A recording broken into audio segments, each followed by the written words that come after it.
बात कर लेते हैं सिडनी हमले के हवाले से। और इस हमले की इन्वेस्टिगेशन जारी है और रोज़ाना की बुनियाद पर तहलका खेज इंकशाफात भी सामने आ रहे हैं। हमले को लेकर पाकिस्तान के खिलाफ प्रोपेगेंडा करने वाला भारत खुद ही दहशतगर्दों का सरपरस्त निकला है। हमले में मुलव्वस भारतीय दहशतगर्द साजिद अकरम और उसके बेटे के पासपोर्ट्स मंजर-ए-आम पर आ चुके हैं।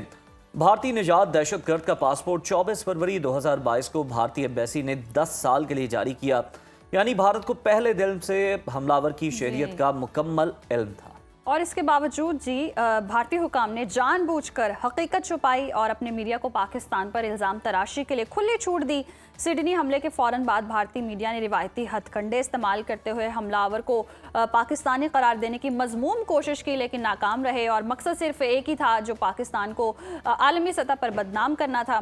गैर मुल्की जरीदे दी गार्डियन के मुताबिक ऑस्ट्रेलिया 2020 में भारतीय खुफिया एजेंसी रॉ के 2 अहलकारों को मुल्क बदर कर चुका है, जिन्हें जासूसों के गठजोड़ का हिस्सा करार दिया गया। और माहिरीन के मुताबिक नाजरीन, सिडनी हमले में मुलव्वस अनासर का ताल्लुक भी रॉ से हो सकता है और सज्जाद अकरम का भारतीय पासपोर्ट पर फिलिपाइन सफ़र उसकी वाज़े मिसाल है। उधर सोशल मीडिया पर भारत, अफगानिस्तान और कलादम TTP से मुंसलिक अकाउंट्स ने मिलकर पाकिस्तान के खिलाफ मुनज़्ज़म और बाकायदा मंसूबे के तहत प्रोपेगेंडा मुहिम चलाई। ताहम मुस्तनद आलमी मीडिया ने ऑस्ट्रेलियाई पुलिस की तहकीकात के हवाले से वाज़ेह किया कि हमलावर भारतीय शहर हैदराबाद से था। जी बिल्कुल। और सिडनी हमले से मुतालिक ताज़ा तरीन सूरत हाल जानने के लिए हमारे साथ हैं मेलबर्न ऑस्ट्रेलिया से सुनो न्यूज़ के नुमाइंदे अरसलान जावेद, और उसके बाद मज़ीद गुफ्तगू को आगे बढ़ाएंगे और अब्दुल्ला हमीद गुल से भी गुफ्तगू करेंगे। सबसे पहले अरसलान, आपकी जानिब आएंगे। कहिएगा, सिडनी हमले से मुतालिक अभी तक ताज़ा तरीन क्या पेशरफ्त सामने आई है?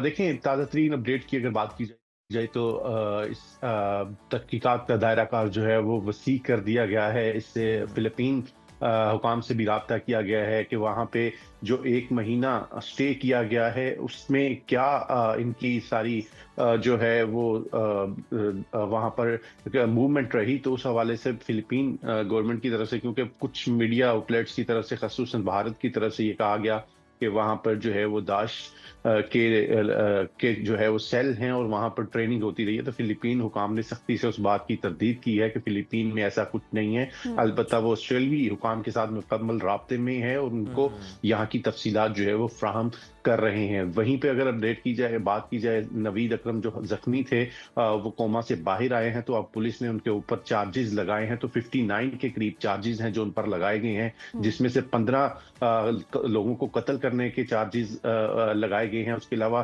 40 लोगों को जख्मी करके कत्ल करने की नीयत से जख्मी करने की, इक़दाम कत्ल की जो दिफात हैं वो लगाई गई हैं। उसके अलावा जो दहशतगर्दी की दिफात हैं, शिद्दत पसंदी के साथ साथ जो दहशतगर्दी का वाक़या और लोगों को डराने धमकाने की जो नीयत से वहाँ पर जो ये सारी सूरत हाल पैदा की गई, उसकी दिफात लगाई गई हैं। और वहीं पे गैर कानूनी असले के इस्तेमाल की दफात जो है, तो यूँ कुल 59 के करीब दफात हैं जो नवीद अकरम के ऊपर जो है वो आयद कर दी गई हैं। वहीं अगर देखा जाए सिडनी के अंदर सूरत हाल को, क्योंकि न्यू ईयर में बहुत बिजी और बड़ा मशहूर पॉइंट है, तो इस हवाले से इत्तलात ये आ रही हैं कि बुंडाई बीच के ऊपर जो सालाना एनुअल गट होता है और वहाँ पर जो लोग जमा होते हैं और काउंट डाउन होता है, तो इस साल जो है उस पर पाबंदी आयद कर दी गई है। तो इस साल वहाँ पर न्यू ईयर से रिलेटेड कोई इवेंट और कोई गैदरिंग, बिल्कुल ठीक है, इस साल वहाँ पर न्यू ईयर से रिलेटेड कोई इवेंट नहीं होगा। अरसलान, आप हमें अपडेट्स दे रहे थे इस केस से मुतालिक, आपका बहुत शुक्रिया।